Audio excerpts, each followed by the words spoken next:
This is Show versus Business, where pop culture meets pop money. Your host, the real Theo Harvey and Mr. Benja. So, Mr. Benja, what's been going on? Oh, what's been going on, man? So much has been going on, yet it seems like so little has been going on, but yet so much. Crazy how that works. Just a conundrum, a paradox, an inverse of reality in our reality. What am I talking about? I'm talking about crazy things happening in show versus business. And guess what, man? We got a little talk about AI. This is a constant discussion that we've been having. It's just been coming back. There's so many angles to it. Is integrating data from Reddit and things are getting strange. AI generated movies are popping up. This guy from Forbes said that AI is just going to be necessarily everywhere. People like to say, not necessarily there. No, he's saying necessarily everywhere. And so I want to just take a little quick look at that. And we have the Star Wars hotel problem. A lot of people haven't really looked into the Star Wars hotel didn't work out, but is it a pointing to a bigger problem that's out there right now? And Theo has a special take on that, which we want to definitely get. Also, we got Kevin Hart showing up on the Kai Cenat stream. Kevin Hart's everywhere, Kai Cenat's everywhere, Terrence Howard's everywhere, Joe Rogan's everywhere. People are just all up in your face. And we're going to talk about this FaceTime action that's happening. Not like Apple FaceTime, but just FaceTime. All right. So that's my little intro there. That's what we got coming up. How does that all sound to you, Theo? Mr. Benja, man, this sounds good. I'm super hype about it. Guess what, man? I am super hype about my recent guru interactions, man. I was at this past week here in Tampa, Florida, at Myron Golden's Offer Mastery Live event. I've been talking about this. I like to check in on the gurus, Yep. guru check in, like we like to talk about. And so he had an event here in Tampa. Hey, good event. We listened to our pod for any length of time, talked about this guru multiple times. What are the up there gurus? I may even reveal his price point. We'll talk about that in a second, Mr. Benja, Whoa. of how Whoa. to actually work with him. It blows your mind exactly what he's charging people for one-on-one time with them. But yeah, it was a great event. It was 3 days. It was an opportunity to hear a lot, watch his YouTube videos and stuff. There's a lot of similar things on how he thinks about creating offers. But the powerful thing I liked about it was, number one, he showed his students, basically, these are people he's helping to teach to speak, and he's got a Yeah. program around selling from stage. So it's interesting to see how they are incorporating some of his strategies in their kind of offers. And so he had them on stage.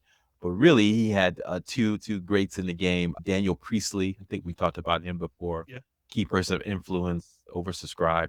He gave phenomenal. I mean, he's got that British kind of wit. It's so funny. He's from England. So he's used to everybody being a little bit stoic and just quiet. Yeah. Whereas Myron Golden is like that preacher, getting people to say, "Amen, brother, yes," yelling and screaming.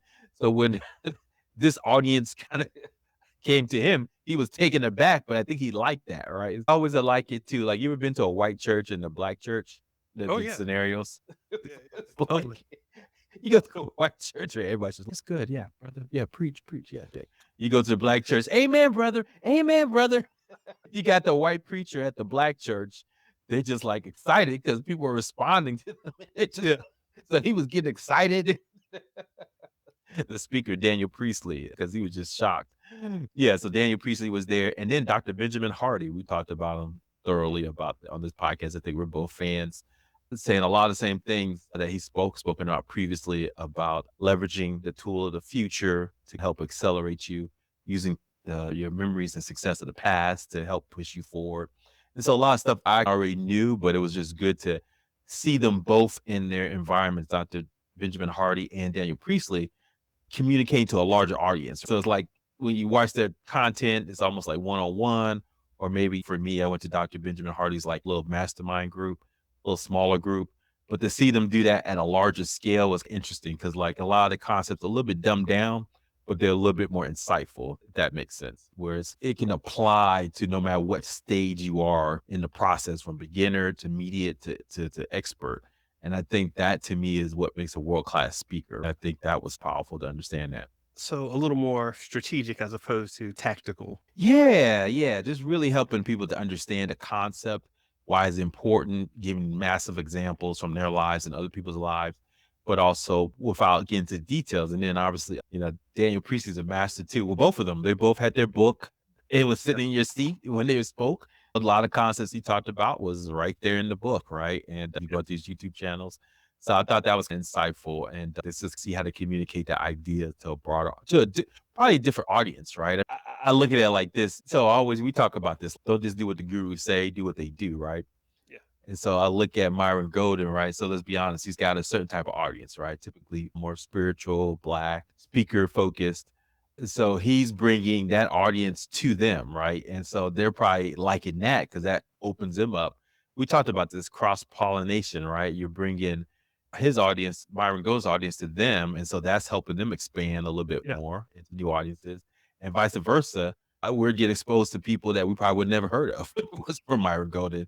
So it's a win, and they both have great insights into the thinking process of how to create. And Myron's whole thing is like, how do you create offers that can sell and move the marketplace? And so, yeah, it was just, and then the many conversations, just having that kind of, when you're in those environments, not so much what the speakers say, but just that crosstalk and just having new ideas and conversations, see what people are struggling with. And to me, that's always insightful. What's interesting about that is I was at a GDC Game Developers Conference one year, and one of the video game development gurus was there talking, and he broke us out into little groups, and he was like, here's an exercise. Try this and this. And I forgot what we were trying, right? And I had everything so clear in my head. It's, oh, it's going to be like this and like this. And we put out our ideas, and the first two people started speaking about what they were going to implement and how they thought of it. And I was like, oh, it hasn't even come to my turn yet. And already I'm seeing something from a wildly different perspective. Like this person's, yeah, we're finishing up a project, and what we need to do is completely divest ourselves of this current technology. So we can't rely too much on technology that works. We have to go into an unknown technology field and start trying something new in the past generation. And I'm like, oh yeah, didn't think about that. And the next person came up and they said something a little different. And it was all these different circumstances. George Lucas talks about this a lot. You can't control or really figure out what the circumstances are until you get in there and get in it. Similar to Mike Tyson's comment. But yeah, I was just, what is Mike Tyson's comment? Let's just say it. Everybody has a plan. So they walk in the ring and get smacked in the face. Yep. Yeah. What do you plan for after getting punched in the mouth? And you're just there. So yeah, exactly. And it was all about circumstance. And what I was able to get from that is, okay, these gurus don't just have something written on a board.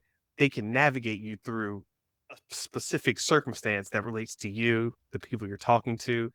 So when it came to discuss things, no notes or anything, we're just like, yeah, so I have this problem where, and before they even finish, you can start hearing some of the gurus, yeah. So what you're going to need to do is this and this. Well, and that's covered by this and this. We've been through that. It works. Trust me. In my circumstance, yes, you will need to tweak it slightly for this, but it still applies. And then we all sat back down. I love that. And I don't think people get that about gurus, where they've been in the trenches, they've seen it, they've pioneered. And when you're a pioneer, you're on a whole different level of seeing things than people who just came along after everything was already put in order. And that's really interesting stuff, but I'm sorry. No. And it was funny. I saw a video, I think there's a recent video of Alex Hermosi. He talked about this. People understand, like, how come this stuff doesn't work with some of the gurus and stuff. And he gave two paradigms to think about it. The first paradigm is really thinking through, your biggest concern is what if it doesn't work? It's really not what if it doesn't work, is if you don't make it work. And so that's always a struggle, because you can teach people, but then they don't apply it, or they don't see the results and he gave scenarios. He said the first scenario is mentality is number one. You just are maybe active. He said, so the active, passive, the active, I forgot, he gave like the different scenarios, but the first one was more like, hey, I'm going to make this work no matter what. And so you're like that, what's his Benjamin, is it Banneker that ran the 4-minute mile? Is that the one that broke the mile race? I will look it up. But the gentleman that broke the 4-minute mile, remember that no one could conceive of it. It wasn't possible, right? But he just did it. And those are the people who are like very little impetus. If it's not physically, if it's like it's not gravity or something, or if it's not in physics, I can make this work, right? But then the next level is the folks that's, hey, he's done it, then I can at least do it. Someone's done it, I can do it. So you're actively trying to make it happen. So those are great. Those guys are going to make it happen. They're going to be winners. But then you got that middle layer where they like listen to the stuff. Oh yeah, that's good, but they never do anything. And so it doesn't work. Oh, and they walk away. And then you said you got the worst people who are the negative actors where they're actively poking holes in everything you say. Oh, this doesn't work because of this, and this doesn't work for this. And he says, because he says, you are really tying it into an identity. It's like he's saying, I'm the person that this doesn't work for because I'm special, right? This diet won't work for me because I'm special. I'm unique. But if you can flip that negative person into a negative active and they show them it can work, they become immediately a positive active. And they're like, oh, this works. We figured it out. Let's go. And so it's amazing how your mentality when you listen to gurus, and he said that's how you can learn from any guru, whether bad or terrible, whatever, because you have to come with a mentality of where you in that stage, right? You're gonna be actively trying to apply this because if it worked for them, it has to work for you, and you have to do everything they say. So that's one paradigm, and I'll be brief of this one. The next paradigm is more, yes, it worked for Alex because he may have brought more skills to it when he talked to that guru. Whereas you're talking to the guru, you're still in kindergarten. So the stuff he's talking to you, you're still hearing A, B, C, D, E, F, G. Whereas Alex is going to him, he's at algebra level. So when he's hearing, he's saying, oh, calculus, this is what I can do with it. And so that's why it's like building blocks. So you come with your skills that you have to the guru. And then based on what they give you, that gives you to the next branch, but you may not get all the bridge already built out. Where someone comes in after you and can do so much more because they're just more highly skilled than you. And so the information they get from the guru is just a lot better. Yeah. So to me, when he brought to your point, the guru's work is just a matter of what your mentality is and then what skills you bring to it. Because it's really all about you. What you Yeah, can and get from it. and there's a lot.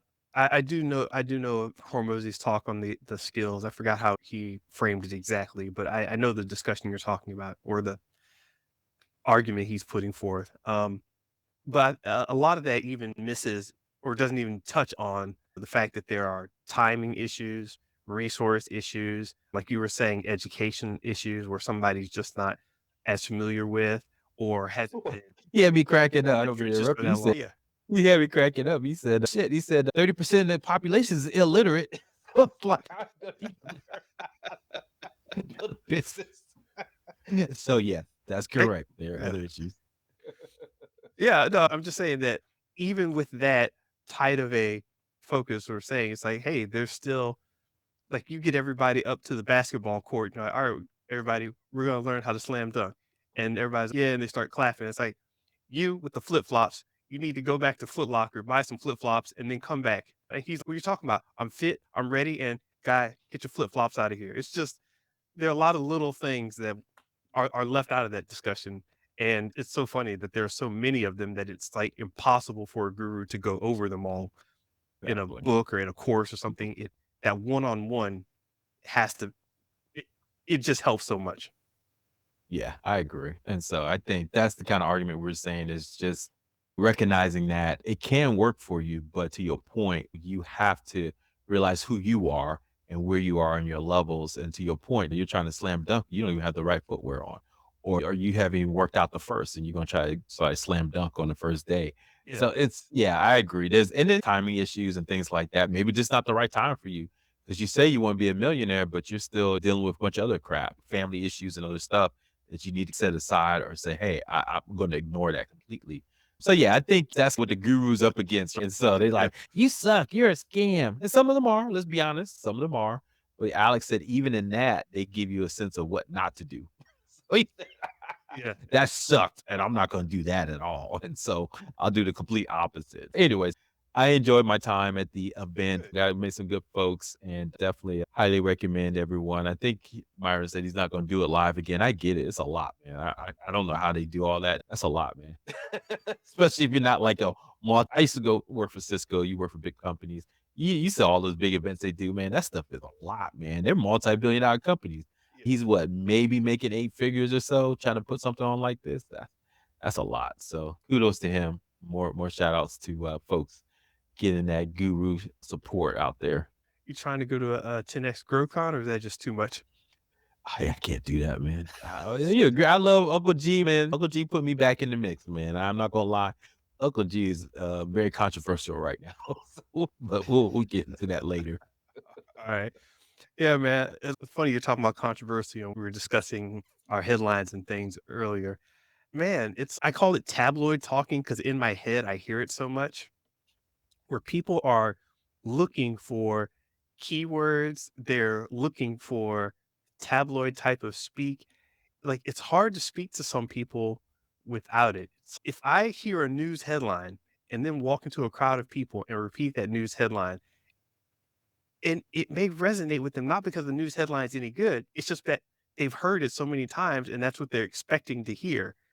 It's like these trigger words where it's like, oh my gosh, Israel came in, AI, we've got this and that. And you just start with these keywords and people are like, oh my gosh, yes. So anyway, listen, I need you to move your car and so you can get their attention with this tabloid way of speaking. Mhm. And I'm saying tabloid because I just watched the documentary on Inquirer. I told you about that a little while ago, Mhm. but it's after watching the documentary, I've seen it before. I'm seeing it again, and then going out and watching the way people interact and talk. It's wow, we're so embroiled in this media thing that it's really hard for us to imagine conversation without it.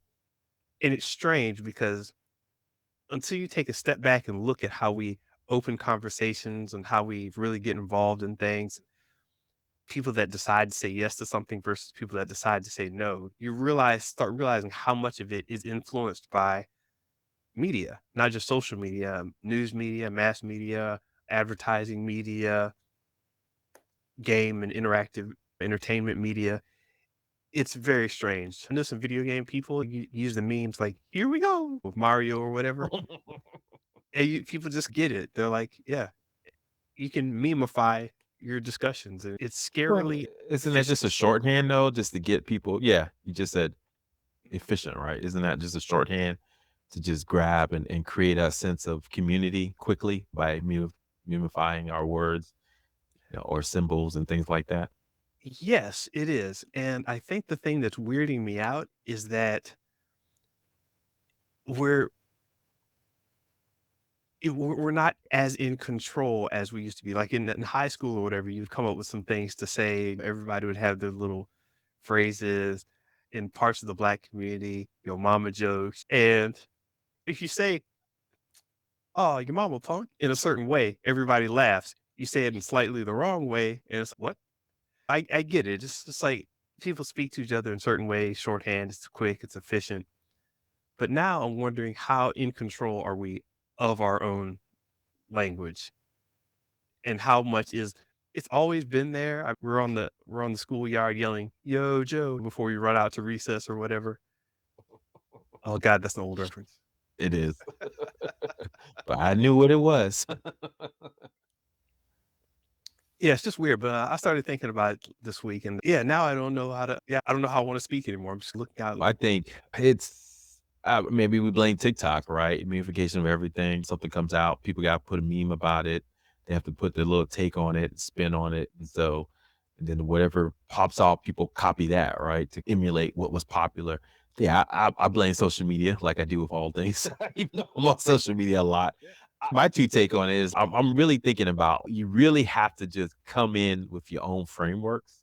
Yes, you learn people's frameworks and do it, and then but it's almost like you have to create your own kind of framework. Like I talked to my team recently about our thumbnails and how we want to think through it. Yes, we could try this and try that, or we don't know what we're doing here. We don't know. I said, look, let's just put a thesis out there. This is how we think through our thumbnails, and then put it out, see what happens, and just be consistent. And then we see more output, produce the input based on the input, change the out. Yeah, excuse me, more input increase an output based on the output, change the new input. So it's just make it just more because you start chasing all these trends and all this stuff and this me. I was like, man, we'll never win. So let's Yeah, just yeah, create something that's going to work for us. Like I was talking to someone at the Myron Golden event. The challenge has been a lot of times we talked about it works for the guru, but you think of someone like Myron, right? He's a phenomenal speaker, and he's okay with just putting offers out there and having people reject him because let's be honest, he was a preacher for 25 years. He would go out on the stoop and try to get people to Jesus, and he didn't care if they said yes or no. He's just doing what so he's used to that. yeah. And he's used to, and basically when he gets people to come for an offer It's just like an altar call. He'll say, hey, so look, now's the time to talk about the offer, right? Now's the time to talk about Jesus, right? If stand up from your seat, if you look at that seat before you, you have now changed. If you believe that's the case, come up to the front right now. It's literally like an altar call that he I love gets it. people. And then the people, they're like amazed. White folks, the folks who are not in the Christian tradition, they'll be like, what's he doing? This is magic. How are these people like zombies and they just follow him? Because he's using the same techniques if if you grew up in church. And so that's why the stuff works for him. You may not be able to do that, right? I've never done altar call, right? Maybe you have. I've never done it or never done that level. So you have to find your unique mix and brand. And so sometimes you have to pull back from social media and figure out what that is based on your inputs. And so that's how my take on it. But it's okay to look at what other people are doing and try that. But to your point, it can get overwhelming because there's so many different takes on what works and what doesn't. Yeah, definitely. I think a friend of mine stopped me. He said, "You sound like it," and I won't get into the this topic of discussion there. But he jumped in. You sound like this and that, and I'm like, "What? Do I?" I had to look, and I'm like, "Okay, I guess I did use that, and they use that word a lot too." And I sound get out of here with it. But I just got so frustrated that I just got railroaded off into this group and lumped in with all these other people because I said these three things in a row. And then I look up and the people they hate said those three things in a row. And I'm like, we are on way different sides of the spectrum here. But yes, I did say these three things. It's once again, we'll use our favorite whipping boy, Andrew Tate. It's if he said, I like ham sandwiches and Florida's a nice place, and I said the same thing, people are like, you sound like, and I'm like, what? Guilt by association. Yeah, that's tough, I man. That's I tough. want a So ham sandwich right now too. Dang love it. it. Yeah. All right, but anyway, man, there's a lot going on. Fallout's still a little bit of a discussion. I don't know if we mentioned it really quickly though. Do you have any other video games that you'd want to see made into live action? Because there's a lot of quirky stuff out there that's really good that could totally I'm talking about different from the normal Hollywood fare because I think we're so used to that that when a video Mhm. game comes along and does something different or a different way, we're like, "Oh yeah, that is fundamentally different." The classic example we came up with was XCOM. Yeah, that'd be fun. UFO defense. It's like it seems like it would be like a lot of other UFO invasion movies, but it's different enough. You got Yeah. multiple alien groups coming down and little spaceships going not from Earth to space or anything, but Earth to other parts of Earth. And it's just One game I never played it, but I thought the concept was fascinating. BioShock. I just thought just yeah, having a world where science just runs amok, people create whatever.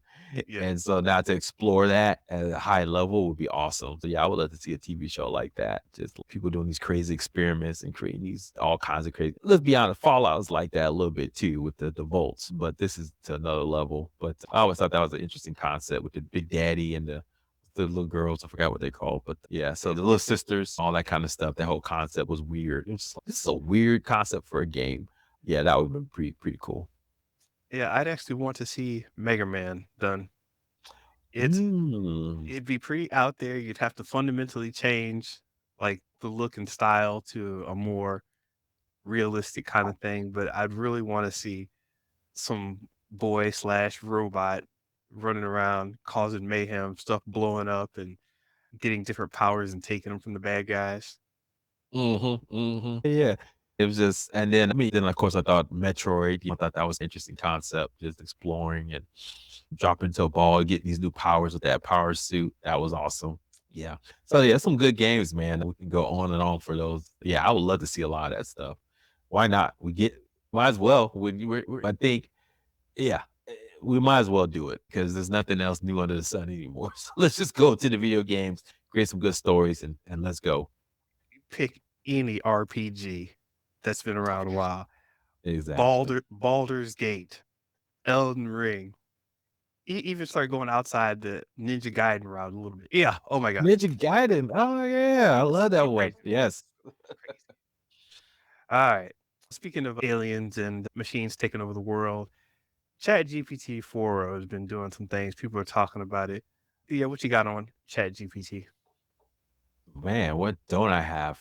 GPT-4o got announced last week and through the internet in a hizzy, Mr. Benja. It is. But so they are announcing a voice mode. You can talk to it, talks back, imaging, what they call multimodal, right? The ability to input different kind of inputs and give you responses back in that same type of input. And so that's cool.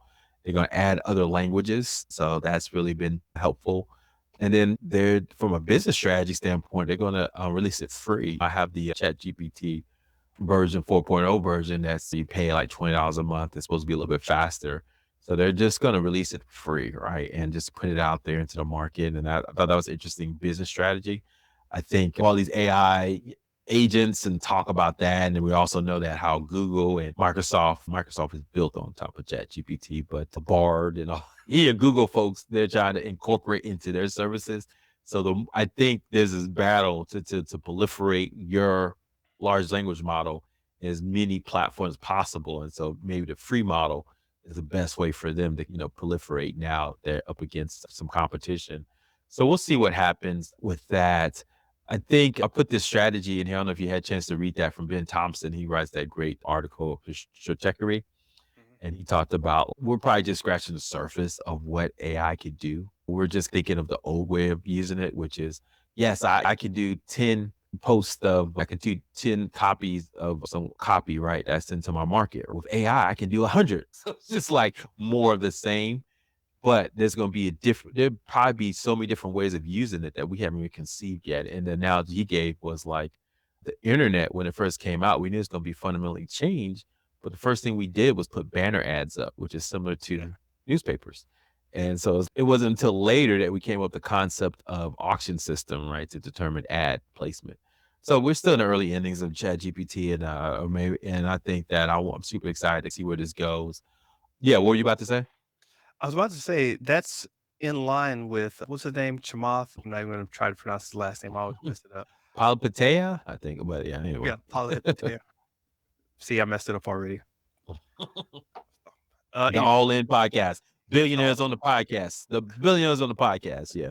yes, the Chamath from Facebook fame and some other things, I believe. Taking people's money for all those Catholic scammy. Yeah. Those, yeah. SPAC Anyway. sponsor. SPAC. Yep. It's near. Yeah. The SPAC. Yeah. Yeah. Taking Anyway, people's money. Chamath has a lot of money and says a lot of things. One thing he said very recently on the whole AI thing is that he was frustrated that people were still looking at it the wrong way. But the fact that people are looking at it the wrong way is going to give rise to somebody to come out of the blue and really shake up the ecosystem. And what he means by that is it's like all of these companies are coming out with refrigeration. Like the refrigeration technology gets around and yeah, refrigeration's here. Now our eggs won't go rotten. And it's not that much of an increase. It had eggs, but I had fresh eggs anyway. Okay, sure. It's a Mhm. luxury, whatever. It's not that great of a thing. But he's saying that, yeah, refrigeration's out there, but we don't realize how much of a game changer it is because we haven't shifted our entire lives to live off of it. He said, now suddenly Coca-Cola comes out, Breyer's ice cream comes out, these other things that rely solely on refrigeration come out, and the entire food industry changes like overnight once people realize, oh my gosh, refrigeration. And the person Mhm. from a month ago is, yeah, I know refrigeration. It keeps your food cold. They're like, no, it changes the entire food industry. It changes everything about the way we eat. It gives rise to Coca-Cola, McDonald's.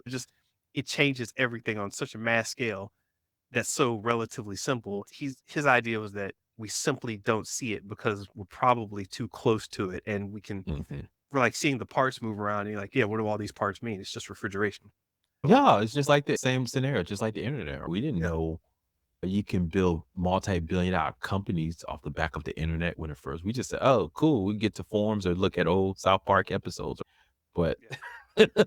who knew you can build massive multi-billion-dollar? One of the things that Daniel Priestley talks about with the entrepreneurial revolution, you can build a multinational company with multi-millions of dollars with a laptop now. You hire people virtually, and that's the power of the internet. To your point, we just scratching the surface of the power of the internet. You probably can run. He said he believes there'll probably be a multi-billion company in the next 5 years with just 5 people. That's that's a kind of interesting and scary topic at the same time. Yeah, the power there. But speaking of power, Mr. Benja, someone who's not all in on ChatGPT, Oh, the Black Widow herself, Scarlett Johansson, man. Did you hear about this story, Mr. Benja? Scarlett Joe or ScarJo, she said that OpenAI, when OpenAI 4.0 was released, they announced this big splashy voice assistant called Sky.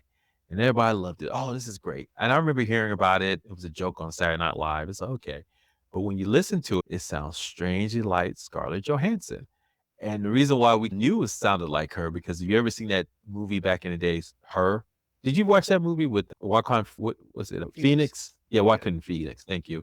And her and Scarlett Johansson, she was an AI bot that fell in love with the main character of this movie. That was the whole conceit of it. Did you ever watch that movie back in the day? yeah. I did not. It's the first time I haven't seen a movie that you saw. Get out of here. I know. I think I haven't seen the movie. Was it? I may watch it this weekend and we'll maybe report. But was it dark at the end? Was it bleak? For the stuff we watch, it's but I wouldn't say bleak, dark. No. Maybe if you want to read something else into it, maybe. But no, it wasn't like happiness and roses. Yeah. But it's not gonna down your weekend if that's what you're worried about. Okay, I might check it out this weekend, but I digress and say that. So everyone thought it was her and whatever. Sam Altman even tweeted an image of Sky and said her in parentheses in reference to the movie. So I was like, okay, whatever, no big deal. Come to find out, Scarlett Johansson revealed that Sam Altman, CEO of OpenAI, had reached out to her months earlier and said, hey, we want you to be the voice of our new chatbot. She was mulling it over, never heard back from him. Yeah. Only time she heard back from a couple of days before it was announced and before she could say anything, boom, her voice is on there. So she is voice. Yeah, her voice or her assumption, her voice. Sam Altman and the rest of OpenAI said, hey, this was chained on another actress that sounded this way. It didn't use her voice. But mysteriously, they no longer are promoting Sky as the voice agent for O.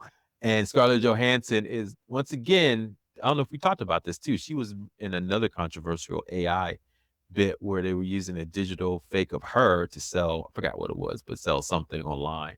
So she's in the forefront here protecting actors' images and artists.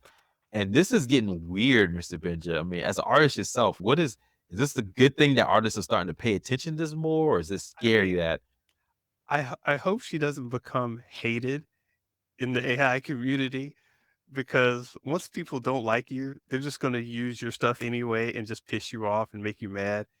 And images of you are going to be showing up in video game mods, and it's just going to be like Red Dead Redemption ScarJo version, and it'll be finished. And then no actors related to ScarJo were used. We found the ScarJo impersonator here, and interesting? it's troubling. It's troubling. We have to find a way to move forward and move with it. I also just heard this week that Dune 2 used AI, and it wasn't. I don't know how the community is taking it so far, but the tech community seems to be okay with it. I think the VFX community is a little silent, because what they did was they used a feature. It's like rotoscoping, which I won't get into here, but basically you're going through the frames and you're editing something over a series of frames.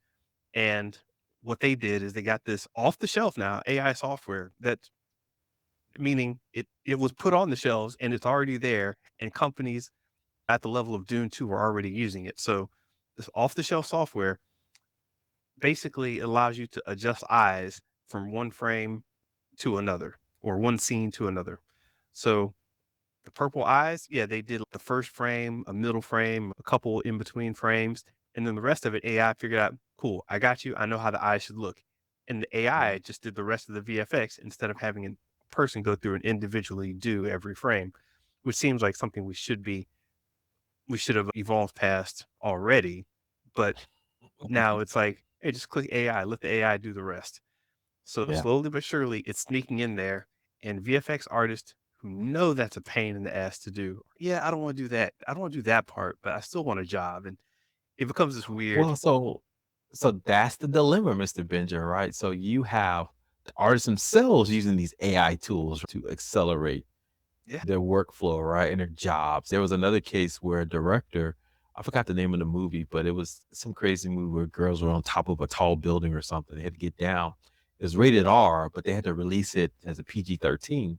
So all the cuss words they had to take out. They used AI to manipulate the words and then their mouths to reflect that so they could get it out faster. Okay, the artist's okay with using it, fine. The big money bad guys, the producers, they come in and say, "Do we even need actors?"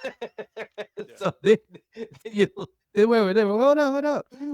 Well, you guys use AI too, right? For your job. Like, can we use AI for our job?" And so it was that Spider-Man meme, right? Everybody's pointing at each other. So it's this AI stuff is getting very, be honest with you, Mr. Bench, I'm putting it out here. So if you do this, give me some credit. But man, I gotta believe someone's working on some AI to determine if your work has been used in previous AI versions. And then that's gonna make billions of dollars because you're gonna have a lot of fights with that. If you have some kind of like antivirus software back in the day, well, yeah. still now, anti-AI, is your image being used in the latest blockbuster? Pay us $9.95 and find out.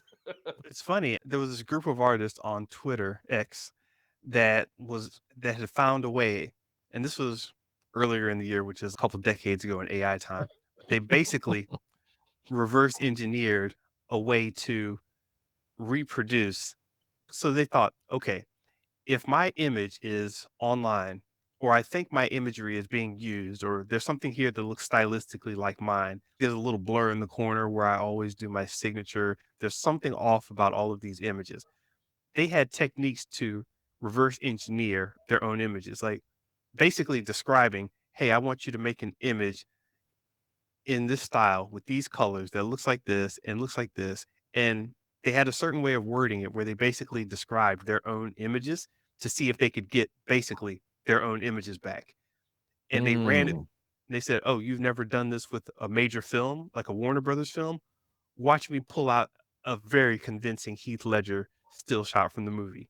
And they just ran this thing on it and it was like, okay, supposing the AI had not seen that movie, how would it come up with that image so Mm. closely? It's just like, how are you telling me that they haven't used this movie? Yes, you can get it from the comics, you can get it from other movies, but if you haven't seen Heath Ledger's Joker, how are you getting this? How?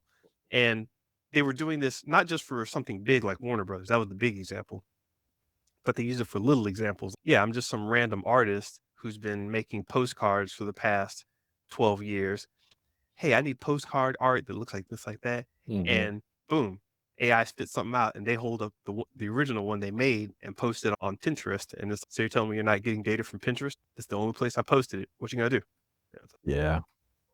I do feel like there are gonna be some anti-AI software. That's this is my term for it, but basically artist protection software that's gonna be out there in the market because it just makes sense. If you're an artist and you have content, these bots are trained on your content and you don't know and you're not getting compensated fairly. And that's the first step is knowing what's what. And then once that's done, yeah, man, be honest with you, yeah, this AI stuff is gonna be interesting because obviously they spend a lot of money on just energy, right? We talked about chips. sure. NVIDIA, I don't know if you saw their stock, they just made like $26 billion in like a quarter, 90 days.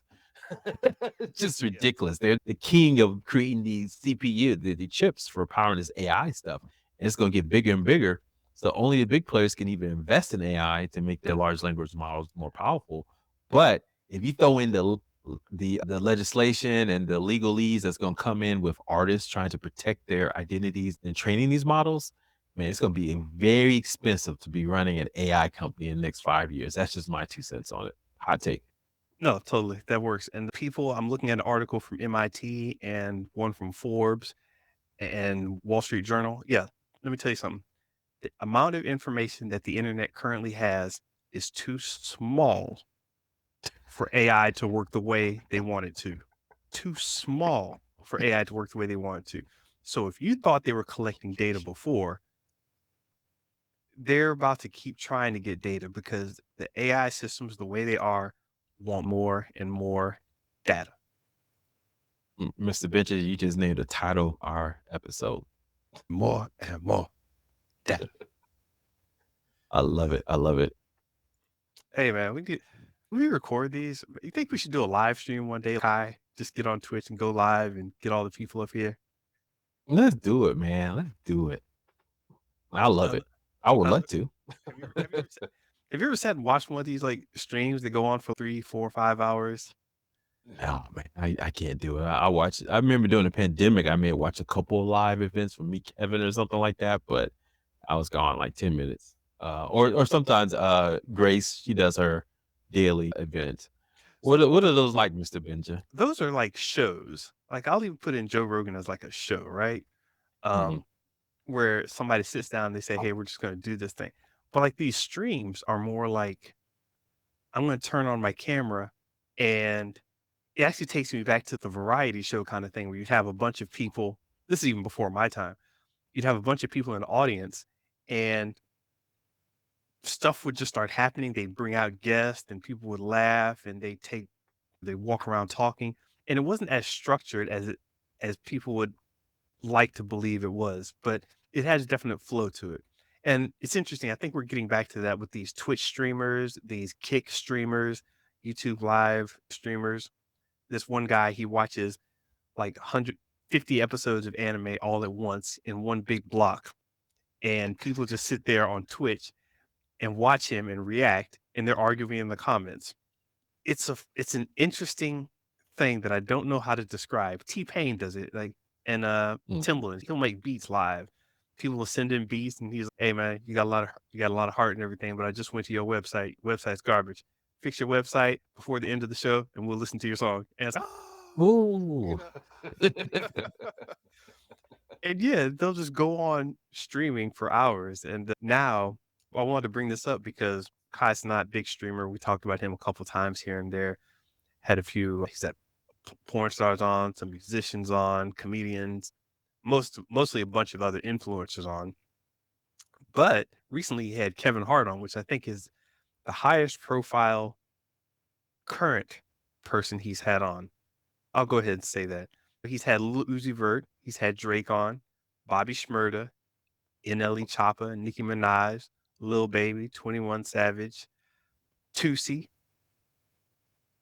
I know most of us aren't familiar with Tootsie, but Ice Spice is on there, and who did I miss? Yeah, I got everybody, I think. But it's a whole thing now, man. Forget going to your studio. I'm going to this dude's basement. Mr. Benja, the more things change, the more things stay the same. You called it that this is like the next version of the variety hour. For those that don't know, me and Mr. Benja, not that old, but we do remember that because they would have reruns of the Cara Burnett show and other shows back in the day that they had these type of versions where basically they do little things and then they have guests, people show up like Michael Jackson, Jackson 5 showed up on Cara Burnett's show, right? And so that and it is that cross-pollination we talked about, right? Bringing new audiences into this type of show format. And it was loosey-goosey. It was live back in the day because I don't think back in the day the TV they didn't have like tape recording, so everything had to be live at the time. So yeah, this just Twitch is that. And similarly, like I told you in my comments to you when you sent it to me, a lot of these newer celebrities in this new world of influencing and social media are bringing in the older celebrities from like TV and movies and that we know of. And a lot of the older celebrities have no clue what's going on. So when I watched the Kevin Hart one, the one that you sent me was basically Cenat was yelling about how the people who watch would gift people different things. What was it, like 100 subs or something like that? That they would they could watch it for free without ads or something like that. And he just yelled it out of the blue. Kevin Hart was like, "What? Are you having a stroke? What's that about?" It'd be funny, but I think he was legitimately confused.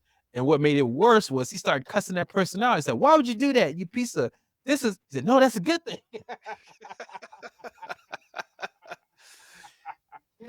I was cracking. I said, "Kevin Hart, you're showing your age, bruh."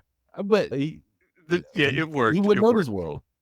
You wouldn't know this world. That's just what it is, man. That to me realized, oh, this is what it's like, man, being old now. Just you don't know, you don't even have the language understanding of this new world. But to your point, if we can frame it like something else we had, then it makes it easier. But if you go in code, you and I would have been confused. I would have been confused. I know you probably watch it more than I do, but I would not have known that if Cenat didn't explain that to Kevin Hart. Yeah, the whole Twitch, and I remember I did Twitch with Andy and the guys from the Geekish Network for a little while doing the Pod Squadron podcast. Shout out to them. It's Twitch is just an interesting area, man. The whole premise is that it started out from Justin.tv, where people would actually just play games and you sit there and watch other people play games. That seemed like such a stupid concept until one day I was like, wait a minute. I'm sitting here playing Resident Evil and I have people coming over to my house and they're just eating and drinking while I'm playing Resident Evil and they're looking over my shoulder. And I thought even further back, I was like, wait a minute, I did this in college where we're sitting there playing Killer Instinct. Like, hey dog, you beat it with this character yet? Have you seen his ending? No, I haven't. And everybody just comes in, orders pizza, and they're sitting here watching somebody play a video game and everybody's chatting about it. But still, it just seemed like it's such a crazy concept to do that online and live. But now we got the hot tub TV streams and all that. Yeah. But yeah, it's very strange, man. And I don't know how this starts to break out into the mainstream because it's still its own little area. You know what I mean? Yeah, I think you're the one that kind of keeps me in the know on the whole Twitch area. And obviously, I emerged out of the video game space, which made sense for it. But I think I was looking at some of the when they started it, Justin Can was the original co-founder of it with co-founders Michael Schiebel. He's now the partner at Y Combinator now, but they created everything in 2007. But it was supposed to just be live casting, and I guess they rebranded to more of this because I saw the uptick in people watching video games being played, and so that became the thing they rebranded to, and then sold it to Amazon. It makes sense. It keeps people engaged. People are watching it live. But man, Mr. Benja, it's someone who is not in that world. That's a lot of commitment to watch that. But that's what people's TV is now, and they're wondering why movies are down, TV shows are down. You're competing against Netflix, YouTube, and Twitch. So I could go watch this new show. Like I guarantee most people don't even know what's on regular TV anymore. I barely know. And I'm the one that I watch this like probably more regular TV than anyone, Mr. Benja. And I barely know what's happening on ABC, NBC, and CBS anymore because YouTube and Netflix. Between Twitch and TikTok, I'll say live gaming and short form TikTok, video. too. Let me put it that way. Between live video, short form gaming, and just social media in general, yeah, that's a huge amount of eyeball time that's not being put on like constructed content. You know what I mean? So Oh, I like that constructed content. That's a good way to put it. Or overly produced, or maybe content. Maybe that's another way of saying it. I don't know. yeah, as opposed to just streaming. I'm gonna turn on my camera and I'm gonna stream for hours at a time and just talk noise. It's funny. A lot of the zoos have live streams a lot of times because if there's an animal that never comes out, Good point. Yeah. all of a sudden you'll see like Facebook or Twitter. It's like the panda came out the cave. The panda came out the cave. And everybody all of a sudden jumps in the live stream and the chat's lighting up. And I remember last week when Yeah, they have something similar. Like we go to Orlando, they have a channel dedicated. I don't know if it's probably on the internet too, to space station, right? Or just has a view of the space station, especially if there's a big launch or something. It just have just 24/7, always there doing things. But real quick, One Piece, Netflix released their streaming data. They do this every quarter or so. Like how many hours people are watching stuff. Guess how many hours of One Piece that people have watched since it was released on Netflix? 100 million hours. About you need to 5x that. So 500 million hours were viewed of One Piece content on Netflix, and I don't assume that's just the live action, but that's also all the other. They have the cartoon, the anime version as well. And so someone made this point. I think the number one was Suits, was like 2.7 billion hours were spent. He said that basically takes you to the dawn of man You would even translate it into historical context. So basically, we've been watching Suits since the dawn of man, if you compare that too. So Yeah. it just goes to show you that this is where people's eyeballs are going, man. And you wonder why TV shows, TV stars are not the same anymore. Movie stars are not the same because it's just hard to break. I don't even think we're going to have a new movie star. They're trying to make new movie stars. It's tough, man. It's tough to break through, man. I mean, and it's hard to understand those numbers because you're streaming it and you're not in a context of a larger body of people. Like when Star Wars came out, you go to a Cineplex with 12 theaters and 9 of them were showing Empire Strikes Back and the other 3 were showing Star Wars in case you missed it the first time. And they were showing it all day long. And it was just really, and yet you saw the context of the lines, the buzz, the ticket orders. It was impossible for you to physically get away from that. But we don't have that context now of being able to physically see it. So I'm curious to how strongly does it relate? Because I know I can walk around and say, "Hey, have you seen One Piece?" And most people are like, "Oh yeah." Have you seen Squid Game? Oh yeah. And most people will just, "Oh yeah, that one." Mhm. But I don't know. I don't know. Not that I had anything to say with that. It's just something's missing there. Think about back in the day. I'm using an example, maybe person non grata right now, but look, we grew up on the Cosby Show, right? That was the number one TV show from what 84 to like 1990. Yeah. At this peak in 1986 to 87 season, 63 million American households used to watch the Cosby Show. And think at that time there were maybe less than 100 million, maybe 90 million households total Yeah. in America. So that goes to show you how the monoculture was back then when it came to TV, right? Which is not that way anymore. And so now Netflix is the world TV. So that was just in America, right? Netflix is now branching, it's like the world TV. So it's reaching what almost 8 billion people. And so that, and then they have ways American content can be changed in different languages now. We can watch content, foreign Yep. content now a little easier. So now we're talking about there's going to be this. I predict. Oh, hot take. Oh, There's wait. going to be a hot take. Hot take. Are you We about got to hot take a rant on something? no. Hot I'm take. not doing a rant. No, I'm not going to do no Okay. hot Okay. take. Sorry. Yeah, maybe we'll put these all together. James, go look in our editor. James, go look in what's it called? The dictation. Look at all our notes and figure out whenever I say hot take, we're gonna take those out and see if I was right or wrong in a year or two. But anyway, the transcript, excuse me. But yeah, I think there's gonna be a world television show. It's just something that we all watch, and that's gonna be interesting and scary a little bit. Everyone in the world is watching the same show. That's gonna be powerful, and whoever is on that show will be the number one celebrity, no I matter think who it Netflix is. does it. Netflix will do it. They can make any show popular, even old shows, and they can make shows obscure like the reindeer that I don't know if you saw that new one, Baby Reindeer just blew up and no one even knew about, become powerful. So it's not there yet. Stranger Things on getting there, Squid Game, but I don't know, man. Something tells me once they get the algorithm really cooking, they're gonna really have we're gonna have a worldwide television show that we all watch. Let that company cook.